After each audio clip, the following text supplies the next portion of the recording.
Fala Brasil, fala Noruega, sejam todos bem-vindos ao meu canal, eu sou Carolina Krugedal. Hoje eu vim falar sobre como foi a minha experiência no nível superior da Noruega. Bom, eu já fiz um vídeo aqui explicando como eu completei as matérias, né, que me faltavam para poder entrar na faculdade. Eu vou deixar o link aqui embaixo para depois vocês, se quiserem, se tiverem interesse, dar uma entradinha. E vou falar como eu me inscrevi para a faculdade e a experiência que eu tive na faculdade em si. Eu vou falar de tudo um pouco, tá? Espero não esquecer de nada. Vamos lá. Primeira coisa, eu cursei, né, o ensino médio daqui, o inglês e o norueguês, e já tinha os meus documentos do Brasil todos traduzidos, desde o primário até o ensino médio. Até a faculdade também eu traduzi todos os diplomas. E com tudo isso em mãos, eu fui num site chamado Vimeo, vou deixar o link aqui embaixo, e me inscrevi assim para umas 5 matérias diferentes, em 10 faculdades diferentes, tá?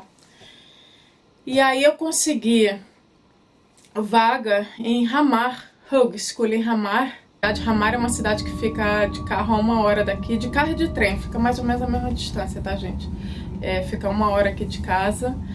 A viagem é simplesmente sensacional, linda. Então eu comecei a estudar em Hamar. Eu fui fazer 1 ano de inglês, porque eu queria melhorar meu inglês é muito fraco, eu acho meu inglês muito fraco. Eu nunca tive assim realmente num curso, nunca fiz cursinho, cultura ou CCAA, nunca fiz cursinho de inglês, então eu queria aprimorar meu inglês, achei que o inglês do colégio não tinha me ajudado muito, então eu resolvi, eu vou pra faculdade. Vou fazer 1 ano, porque 1 ano deve ser só, né, uma... Na minha cabeça, era como se fosse um intensivo, mas não é, na verdade não é. Na verdade o curso ele já até te capacita pra dar aula de inglês para crianças em colégio, e não era isso que eu queria, meu inglês não tá nesse nível. Então, quando eu comecei a estudar, eu pedi um empréstimo estudantil, que eu vou deixar também aqui o link em algum lugar, ou enfim. E recebi a primeira parcela, né, que é a parcela que você tem que comprar os livros e tudo mais, me deram 21 mil coroas. E depois, todo mês, acho que era 9 mil coroas, tá? A ajuda de custo dele. Eu recebi a ajuda de custo máxima. Só que o que eu não sabia, gente, agora eu vou fazer um parênteses aqui que não tem muito a ver com a faculdade, mas com o empréstimo estudantil, para vocês ficarem de olho. O que eu não sabia é que se você... eu sabia que se você ganhasse além de uma certa quantia, que você não teria... Esse empréstimo estudantil não viraria stipend. Stipend é como se fosse uma bolsa, porque parte eu poderia ter revertido, como eu passei no semestre que eu fiz, parte desse dinheiro de empréstimo podia ter se transformado em uma bolsa, eu não teria que pagar de volta. Só que o que eu não sabia, eu sabia que se eu ganhasse mais do que um determinado valor, que eu teria que pagar de volta, mas o que eu não sabia é que quem já tem formue é tipo, quem já tem bens, não tem direito até um certo valor, quem estipula esse valor já não tem direito a ter esse reembolso, a ter essa bolsa. E eu até então não sabia, porque a minha economia é meio que separada da do meu marido, mas quando eles fazem esse cálculo, eles fazem esse cálculo em cima das duas economias. Então eu não tenho direito nenhum e eu estou pagando empréstimo, vou pagar até o fim dos tempos, enfim. Porque a Noruega é ótima de emprestar dinheiro, mas também na hora de cobrar, meu bem. Só ficar um pouquinho atento a todas as regras, não só algumas, mas a todas as regras sobre esse empréstimo estudantil, tá? Mas enfim, peguei o empréstimo, agora eu tô pagando, não é muito por mês, tô pagando 1.000 coroas por mês, vou pagar durante 6 anos, entendeu? Os juros são bem pequenininhos, então assim, de todos os empréstimos que você pode ter aqui na Noruega, esse é o menor. Então tá, aí comecei a estudar e tal, agora eu vou falar um pouco sobre o meu curso. O meu curso, ele é um curso de 1 ano, inglês, bem focado aí na parte da fonética, da gramática e da literatura. Meus professores de literatura eram americanos, as professoras de gramática eram norueguesas. Eu só lembro o nome de uma que eu estudei mais, a Ida. Agora eu não consigo lembrar o nome dos professores de literatura. Mas um povo bem legal, sabe? Eu gostei muito, aprendi muito. Na minha classe nós não éramos muitos, acho que nós éramos umas 20 pessoas. Estrangeiros éramos eu e mais 5. O meu grupo era formado por uma espanhola que estava fazendo intercâmbio. Meu grupo era formado por uma árabe, acho que era Marrocos. Não, Tunísia, acho que ela era da Tunísia. A menina da Tunísia, uma africana e... Peraí, espanhola, árabe, africana e eu brasileira. Eu acho que eu tô esquecendo alguém, gente. Mas enfim, a princípio éramos as 4, sempre fazendo tudo junto, sentando juntos e tal. Em literatura, péssima, mas em gramática eu era muito boa. Porque, embora eu não seja boa em inglês, eu quando me dedico a alguma coisa, assim, eu queimo todos os meus neurônios, enquanto eu não queimar meus neurônios, eu não sossego. Então, na gramática eu era boa. E em gramática, mesmo não terminando a prova, porque assim, a prova era muito grande, gente, muito grande. A prova era uma coisa assim, fora do normal. E eu, com essa mania de fazer rascunho, eu fiz primeiro um rascunho para depois passar para o papel original. Óbvio que não deu tempo. Na última hora eu comecei a fazer o rascunho. Você não tem tempo de fazer rascunho, entendeu? Você não tem tempo. Você tem que fazer tudo na folha de papel. A folha de papel é tipo assim é carbono que se chama, quando tem aquelas 3 camadas assim que você escreve na primeira e passa para todas. Eu acho que é folha de carbono, né? Então era nesse sistema. Então se você quisesse consertar alguma coisa, você não podia usar o branquinho, o liquid paper, você não podia, você tinha que usar você tinha que rabiscar, eu tinha horror a isso. Então, quer dizer, eu na minha imaginação achei que daria tempo na hora da prova de passar limpo, porque eu tava bem adiantada, era uma matéria assim, eu tava dominando aquilo, só que na hora de realizar o procedimento, na hora de realizar a prova, eu dei mole nesse aspecto e deixei umas 5 questões em branco. Eram questões importantes. Não fui reprovada, apesar disso, eu não fiquei reprovada, fiquei ainda assim, fiquei com uma nota C. Só uma pessoa ficou com A, só uma pessoa ficou com B, e eu e uma outra menina ficamos com C. Então, quer dizer, eu fiquei aí entre a terceira, quarta melhor nota da turma. Mas não tô falando isso pra me gabar, só tô falando pra vocês assim, apesar dos pesares de eu não ter conseguido terminar a prova, ela não, pra quem se dedica, a prova não é difícil, tá? Essa eu tô falando da parte da gramática.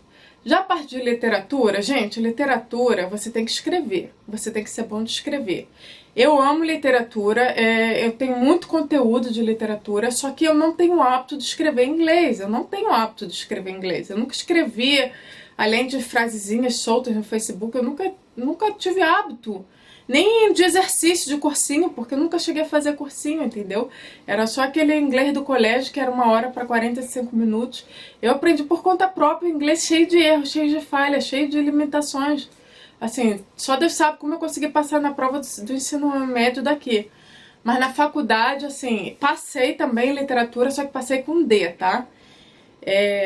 Mas estou super feliz e realizada porque teve, assim, 1/3 da turma ficou reprovada nas 2 matérias. 1/3 da turma. Mas eu acho que eles estavam acostumados com aquele nível do colégio, que a prova é com consulta, que a prova que eles têm vários anos para estudar aquele conteúdo que vai cair na prova.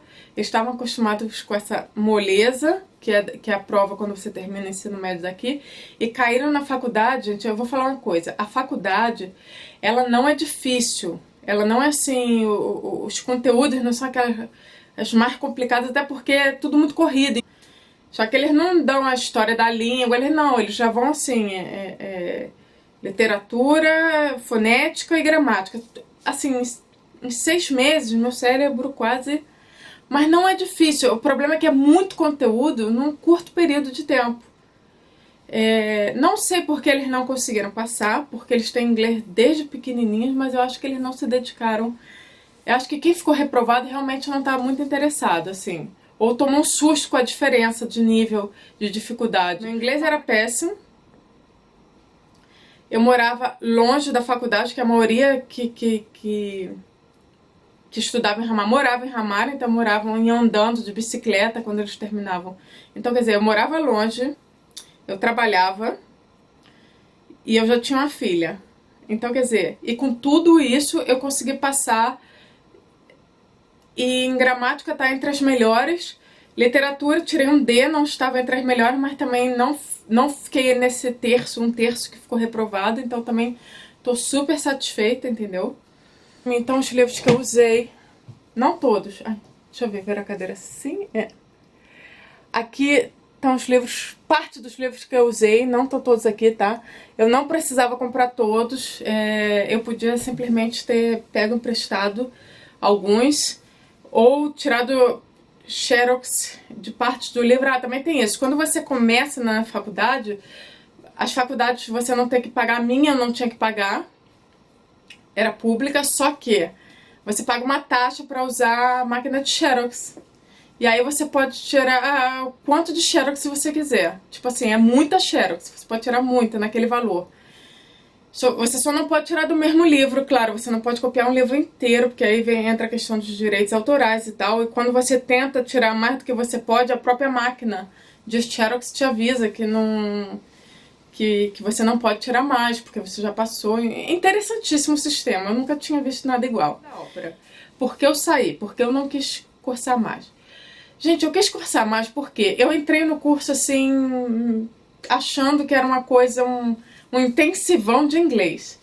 Quando eu descobri que era pra...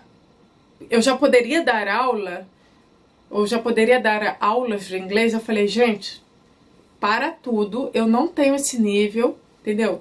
Eu tenho noção da onde a minha mão alcança, eu não tenho esse nível. Tanto que quando eu começava a ler ali nos meus grupinhos, os colegas me corrigiam, entendeu?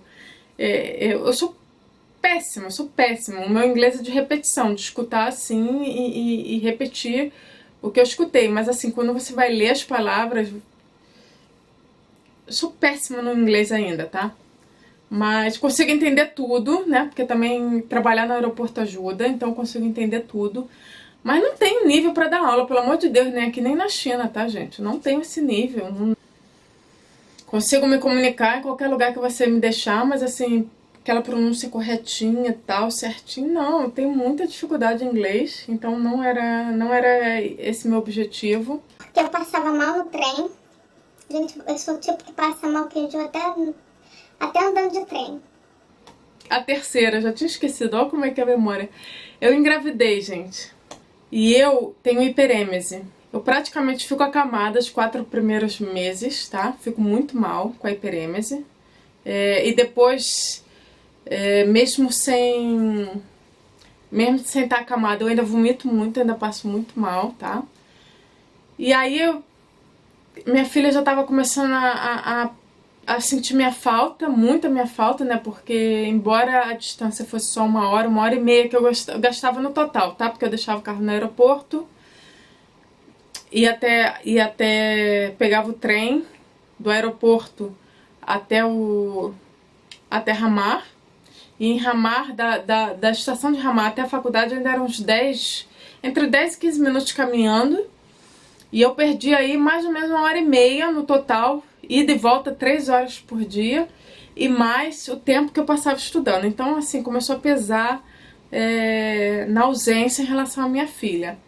E não era uma coisa assim, não era uma profissão, não era um sacrifício que valeria a pena, não era uma profissão que eu iria seguir e me dar, sei lá, mais condições econômicas de ainda tornar a vida dela ainda melhor economicamente falando. Não, não era nada disso. Era uma coisa que eu tentei e não era bem aquilo que eu queria, então eu ia desistir. Eu já estava disposta a desistir. Quando eu engravidei, então, eu falei, não. Eu já estava tentando engravidar há 1 ano, eu falei, não, quer saber?